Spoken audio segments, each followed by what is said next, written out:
लगता है कि जब मैं संघर्ष के दौरान जब 12th पास करी, कॉलेज हम पढ़ रहे थे, कॉलेज के दौरान घर की ऐसी स्थिति थी कि हमें मुझे जॉब करनी पड़ी। तो मैं उस टाइम नौकरी कर रहा था, मुझे आज भी याद है, मैं कोरियर ब्लू डार्ट एक कंपनी थी, कोरियर की नौकरी करता था। तो एक कंधे में थैला उठाकर लोगों के घर डाक पोस्ट देना, फिर ऑफिस आना, एक डिलीवरी बॉय का काम करता था। तो उन दिनों मुझे लगता था कि बचपन में एक ख्वाहिश थी कि लोगों की सेवा करना, पर एक मन में बहुत सा रहता था क्या कर रहा हूँ, ये क्या, मैंने सोचा था क्या हो रहा है। घर की स्थिति ऐसी थी कि जॉब करना बहुत जरूरी था।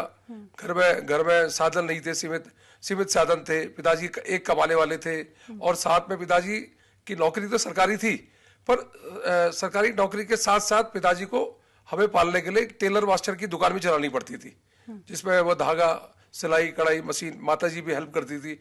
और मैं भी छुट्टियों के दौरान, मुझे याद है छुट्टियों के दौरान सिलाई कढ़ाई का धागा लाना है, कहीं से कुछ सामान लाना, तो मैं दुकान में जाकर लेके आता था और फिर काम, घर का काम होता था। तो ऐसी स्थिति थी, पर घर की पूर्ति करने के लिए मुझे जॉब करनी पड़ी। जॉब में भी फिर मेरे अंदर एक टीस सी थी। तो मैंने एक दिन पिताजी से कहा कि मेरे से नहीं होता जॉब, मेरे को कुछ ऐसा करना है। तो उन्होंने कहा फिर ठीक है, आप आर्मी की तैयारी करिए, आपने देशभक्ति करनी तो आर्मी की तैयारी करिए। तो मैं आर्मी की तैयारी में लग गया। तो आर्मी की तैयारी करते करते पता नहीं कब मैं राजनीति में मैंने एंटर करा और कब, और ये चीजें होती गई। फिर